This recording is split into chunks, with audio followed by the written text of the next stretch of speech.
So there are a ton of cameras on the market that you can choose from when it comes to live streaming. Well, in this video, we're going to dive into the 3 features that any live streaming camera, especially if you're buying it new, should have. Let's get into it.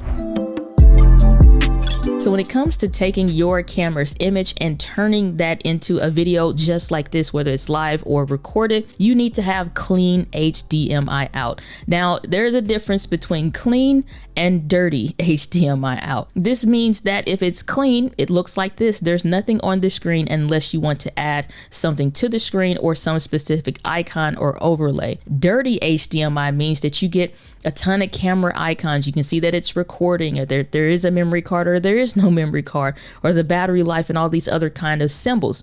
Well, that's dirty because that means your camera probably doesn't have clean HDMI out.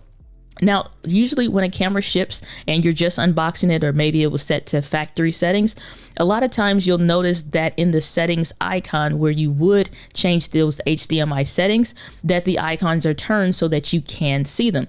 This is great for tutorials, but if you don't need to do tutorial content where you see those icons on purpose, you may just need to turn those off. You can Google what your specific camera make and model is and see if it has clean HDMI.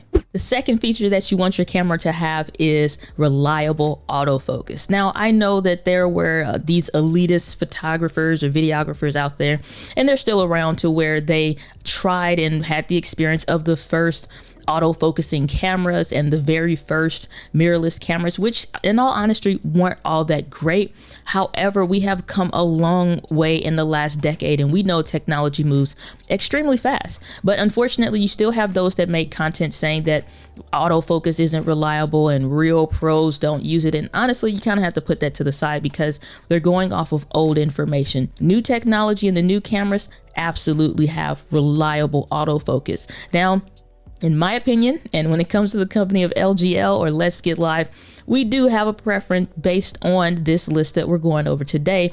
And the best of the best is going to be Sony cameras. Anything from their A6000 or A6100 up to their 6400 or 6600, A7C, A7S III, any of those recent cameras, those are going to be fantastic when it comes to autofocus. Now, what about other brands? I think when it comes to after that, you're looking at Canon cameras. Canon cameras are notoriously good because they have what's called dual pixel autofocus.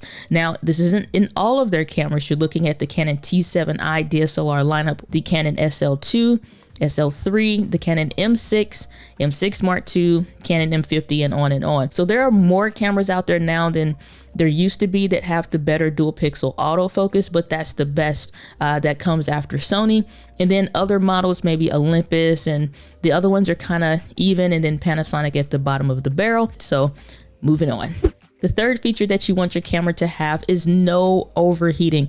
This is not negotiable. Your camera cannot overheat, whether it comes to regular recorded videos or live streaming. So especially if you're thinking about picking up a camera for live streaming, take this with a grain of salt for some videos that you may watch. Over here at LetsGet.Live, we love Brother Potato Jet. However, when he puts cameras in the incubators, that's just really to stress test the camera to see how well it may perform under stress or what have you. That's not for regular everyday use cases.